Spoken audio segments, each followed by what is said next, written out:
Hey guys, Adrian Racing here, back today with another video. Now, last week at the British Grand Prix, Formula 1 and the FIA announced a model of their new 2022 F1 car.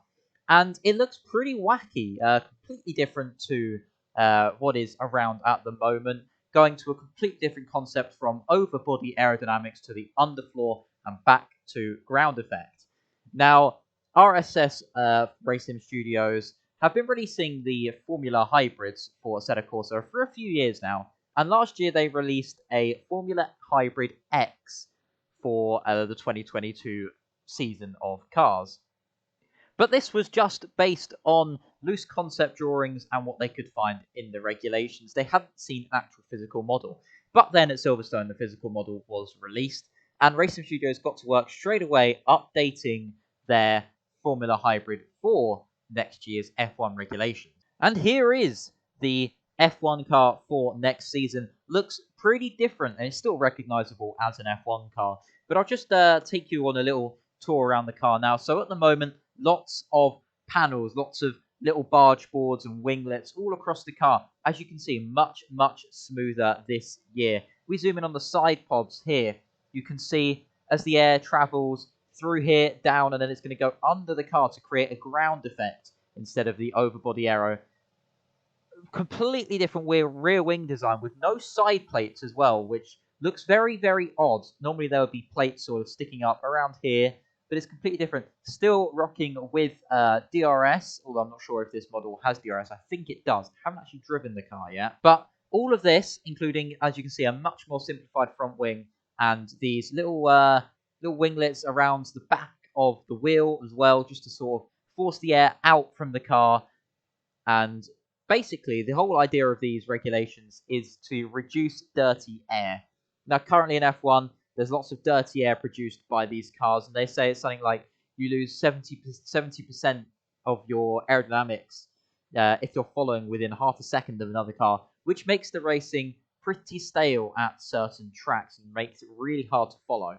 They're saying that these cars will produce up to 80% less dirty air, allowing cars to follow, and you'll only lose about 10 to 15% of your downforce when following within half a second of another car. Also, back for next year's season, we have wheel covers, which I'm not a big fan of. I think they look a bit weird, and much larger diameter wheels. This season, I believe, has 13 or 14-inch wheels, something you find on your 1960s Mini or your basic bitch Ford Fiesta nowadays. We're moving up to 22-inch wheels, and there have been some testing in Formula 1 recently on these 2022 wheels with much skinnier tyres. Probably some different compounds as well on the way soon. Still in the back of the car is a 1.6-litre turbocharged V6 hybrid, producing still in the region of around 1,000 horsepower, although I believe that there's a bit more reliance on the hybrid systems, and the hybrid systems are slightly changing. But as far as I know, this version of the car still has the current sort of regen boost when you want hybrid systems. But I'm curious to see how it drives, so we're going to go and do a quick 7-lap race against the AI at Silverstone, where the last Grand Prix was, of course. These cars should be up to the scratch of all of RSS's other work, which is pretty decent as well. I will put a link to this vlog in the description below as well if you want to go check it out. But without further ado, let's head over to Silverstone and see how the 2022 F1 cars differ from the current regulation. No, hang on. Whoops.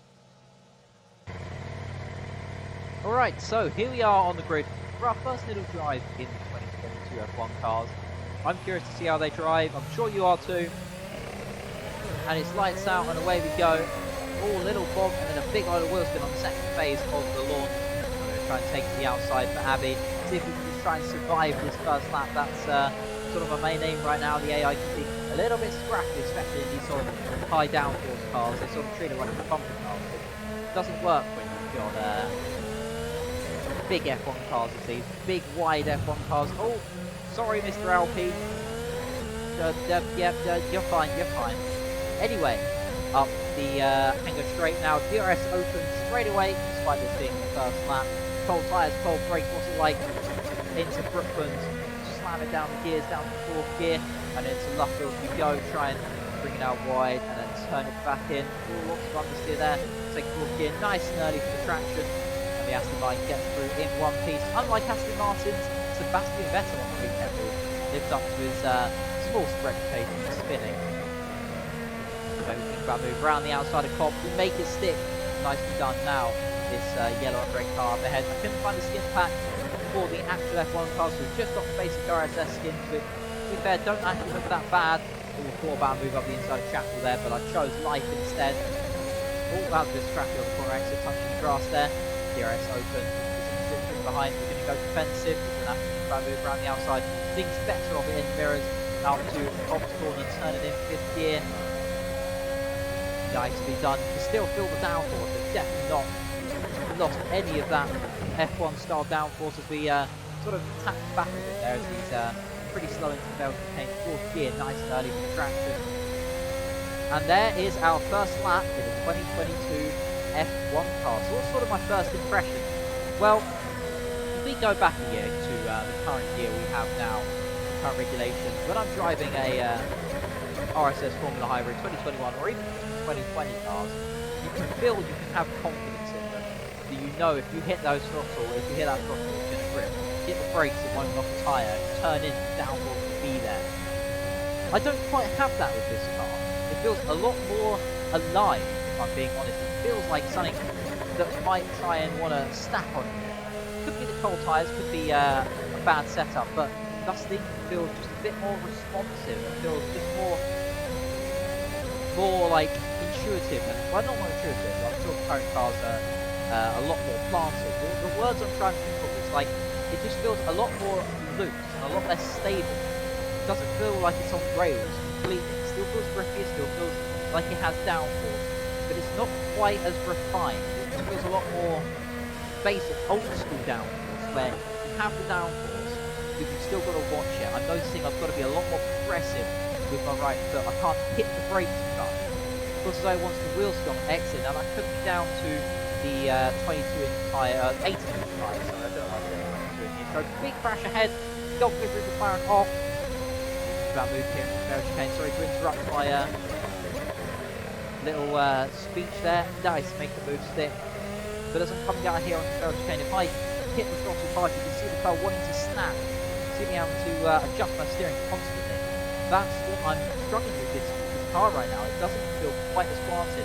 Through the high speed, yeah, it feels pretty decent. As soon as you touch a curb or touch a bump, you lose that downforce. And when we're talking about ground effect, I'm just going to cut away from this car for a second and talk about the Lotus 79. Of course, amazing man, Colin Chapman, back in the late 70s, came up with the Lotus 79 and causing ground effect, channeling the air under the car for an area of low pressure on which the car sits, and then the skirts and stuff would trap the air under the car to keep the car planted under. Now that was all well and good until you came to a bumpy circuit. Now bumpy circuits don't really help when you're trying to keep the car rushing along the floor, because there's areas where the air can rush in under the skirt or rush out, and you lose all that downforce. It seems as though when you hit a curb or you're on a bumpy bit of circuit, the downforce isn't quite as much as if you're on a smooth bit of tarmac. So this is a fun little scrap up ahead.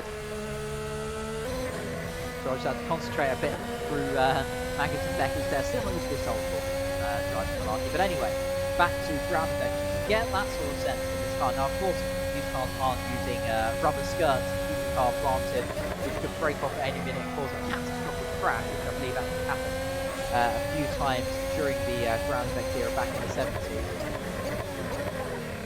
But you still get that same impression that these cars aren't planted anymore. You've got to be careful, you've got to think about it, and to be honest, in terms of the sport, I mean, it's amazing watching these current cars go around circuits. The absolute raw pace that they can carry through corners is amazing to watch. I'm a bit annoyed I never got to see it in real life. But, oh, that was a bit hefty into there. Well, we make it stick though. Around the outside. Oh, there he is. Come on, make it stick, make it stick. There we go. I'm curious to see how these things will be racing next year. It seems as though you've got to have, I don't want to say more skill, because I am not trying to take away from anything from the current batch of F1 drivers, but these things just feel a lot more driver dependent They're a lot more slidey on the power, as I said, they're a lot more easy to lock up the wheels.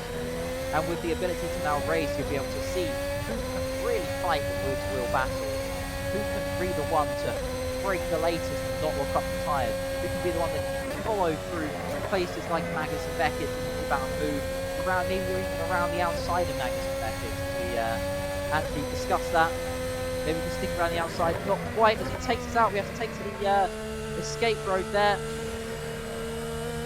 That's definitely a showcase of WAF to try and get it wrong when we're fighting. I think the upcoming season is going to be a lot more exciting and just amazing to watch. But as I said, don't get me wrong, these cars we have at the moment are amazing, but this 2022 car, if it's anything like this, it's going to be a good season in F1. Now, one thing I am a bit bummed about in the regulations is the cars are now so heavy. I mean, you think back in the day, 600 to 700 kilos, and they would try and make them lighter. The new minimum weight, I mean, it's at the moment, it's something like 840 odd kilos. I'll flash it up on the screen what it actually is. But they're moving to over 900 kilos once you include the driver weight. That's almost a ton. That's almost the weight of sort of a family hatchback. And when you think of F1 cars, you want them to be nimble, you want them to be light, sort of darting across the circuit. You look at old school F1 cars, something like 2004 era F1 cars, you see that they're so small and tiny. These things are still going to be, I think, 1.8 to 2 meters wide. I can't remember the exact figure off by heart. Okay, we've got a nice run here up the inside. He's going to squeeze us. Can we do what Hamilton couldn't do? Are we past? He's on the outside. Is he going to yield? I'm not going to yield. He does yield. Very nicely done. Not sure what position we're up into. Position 6. Okay, it's just on the wheel. Pretty cool. But as I said, just sort of discussing it at the moment. I think that the next year of F1, I'm going to be very curious to see what the car's going to be like actually on circuit. We haven't actually seen any real life footage of any sort of car putting down. We may be able to be waiting until pre-season testing for that in January next year. Only still 6 months away, but I'm eager to see what these cars are like.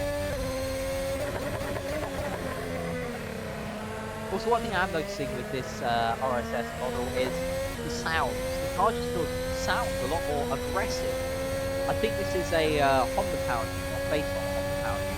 This car certainly sounds like it. You still get that rush going through turn 1 though. Still flat through Abbey.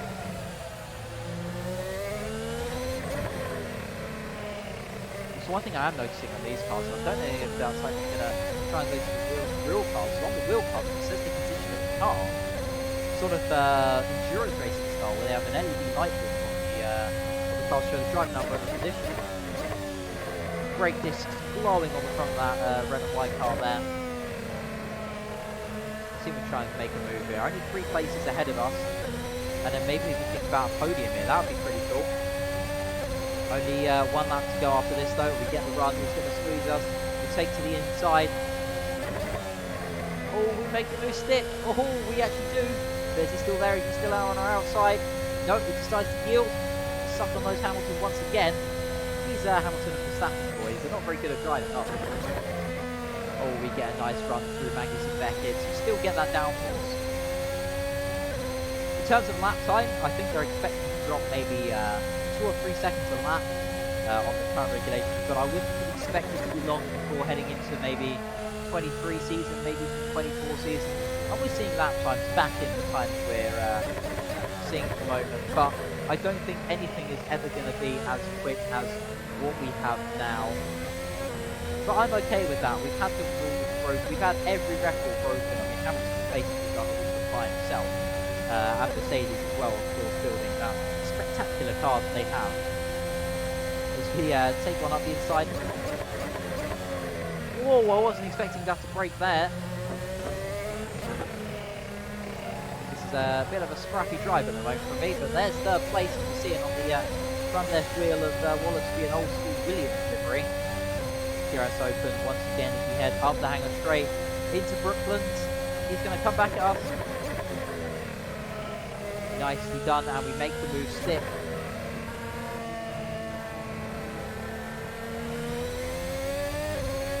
There we go, starting to get a bit more confidence in the car now, and we should get one clean run through Magnussen Beckett just to showcase the downforce and how we are. So, Stowe canopy flat, not quite. Oh, big snap of oversteer onto the AstroTurf there now. Magnussen Beckett flat to the left-hander. Oh, we missed the curve on the right-hander. That was just a terrible run through there. But they've definitely sort of lost some of the responsiveness that we have on the current regulations of cars. But yeah, enjoying driving this. It just feels a lot more alive, a lot more sort of involved. That's the word. That's the word I was trying to find earlier. Involved. You're a lot more involved in the driving of this car. It's not too fast. It's not just turning in, you know it's stick. You turn in, but you might get a little bit of oversteer. You might get a little bit of understeer. You don't know if you hit a bump. You might get definitely some downforce loss. But there we are. 7-lap race completed here at Silverstone. We came across the line actually in 3rd place. Not bad for 14th on the grid, although the AI not very good in these type of cars. But yeah, I enjoyed driving that. That was actually pretty fun.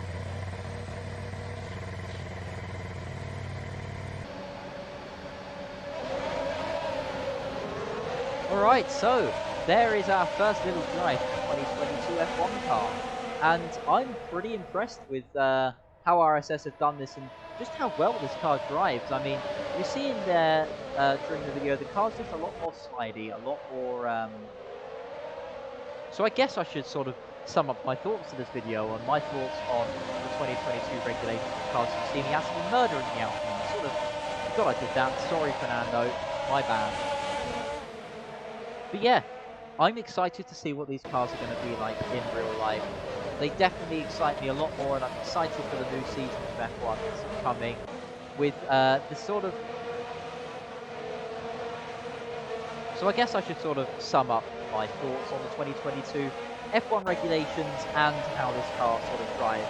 Just first of all, thank you to RSS making this car. This video wouldn't have been...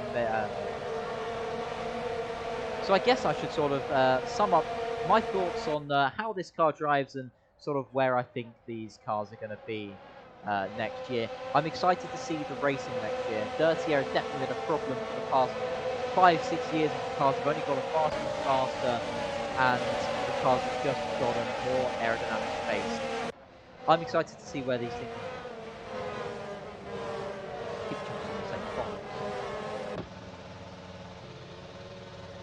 So I guess I should sort of sum up my thoughts on the next season's regulations.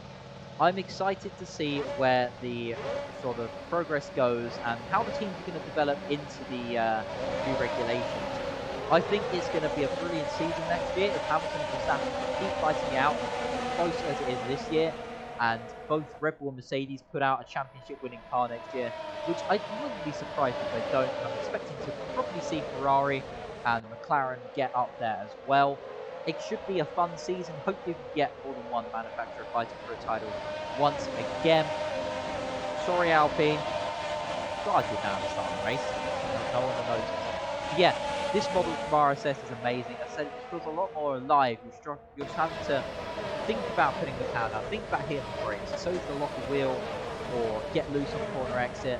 And you've got to think about those ground effects as well with hitting bumps and stuff as well. These things you've got to think about when driving this car. I'm going to be driving a lot more of this car, and as much as it's fun in its own way, of course the current cars are fun in their own way as well. Just the sheer speed that they can carry through corners is just mind-boggling. It boggles my mind every race when we head to a different track, just the amount of speed these cars can carry through the corners. But anyway, this mod is available in the description below. It is a paid mod. It's only €1 or €2, but definitely worth the go. You also get the original version of this mod as well as the Evo. But I am going to definitely drive this thing a little bit more. I'm excited. I hope you're excited. And I hope you found the video somewhat informative about what you're going to be expecting from next season's 2022 Formula 1 regulations. If you have, then I really appreciate that like button. Subscribe if you want to as well. Heading towards 100 subscribers, only 4 away now. Should be pretty good. And then I guess it's on to a big 150 once we eventually hit 100. We're sort of been stuck at the moment, but hopefully the video will be good enough to whatever, do well. But anyway, I hope you have a really awesome rest of your day. My Twitch is also in the description below. We're going to be doing some F1 2021. Been enjoying playing that. And yeah, all that's left me to say is have a really awesome rest of your day. And yeah, see you all next time. See you later, guys.